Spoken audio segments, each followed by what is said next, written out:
In the quiet village of Umachigo, where traditions ran deep and the people held their spiritual leaders in high regard, Abina and Neka were known as a respectable couple. Abina was a hard-working trader, often traveling to distant towns to sell his goods, leaving Neka alone for weeks at a time. Lately, Abina noticed a change in his wife. She had grown distant, always murmuring prayers under her breath and visiting the church more frequently than ever. At first, he was pleased, thinking she had become more spiritual. But soon, whispers began to reach his ears. Neka spends too much time with Pastor Ikena, an old woman muttered in the market.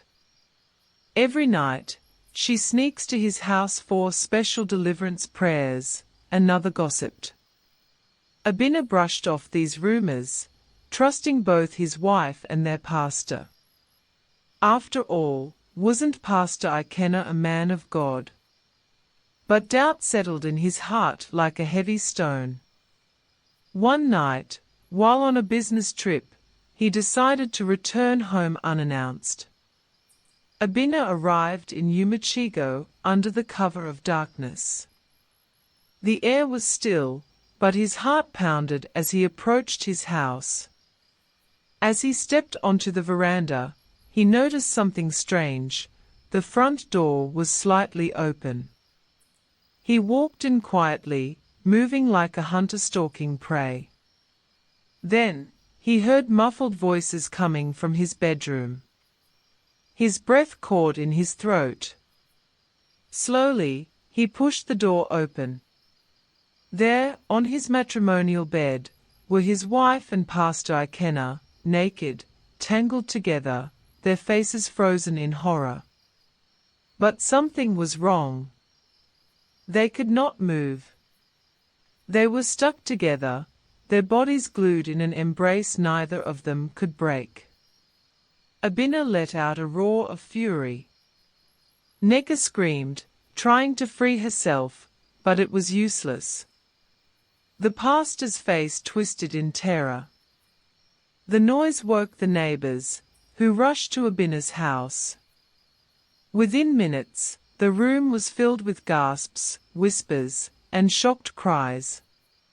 An elder, Papa Okafor, stepped forward.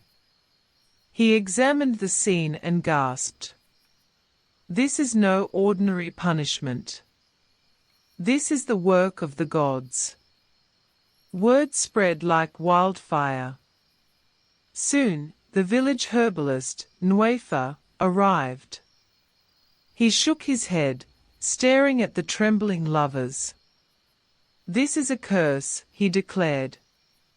"The gods do not tolerate betrayal, especially one done under the cloak of holiness."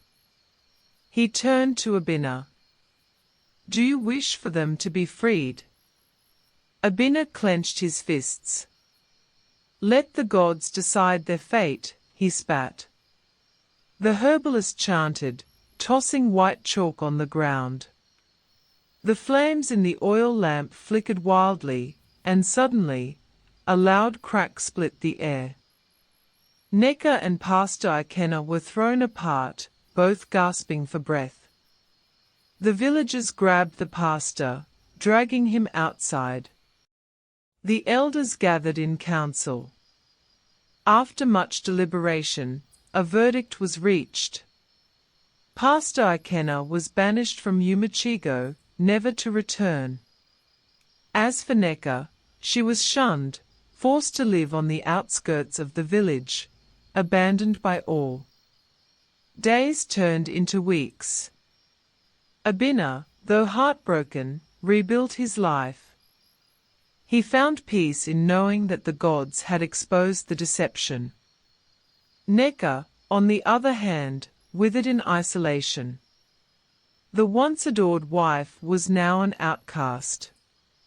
Pastor Ikena, now a beggar in a distant land, learned that even a man who pretends to serve God cannot escape divine justice. The villagers often told the tale to their children, warning them. Betrayal does not go unpunished. The gods see everything, and justice will always be served. Faith should not be blind. Not all who claim to be men of God are righteous.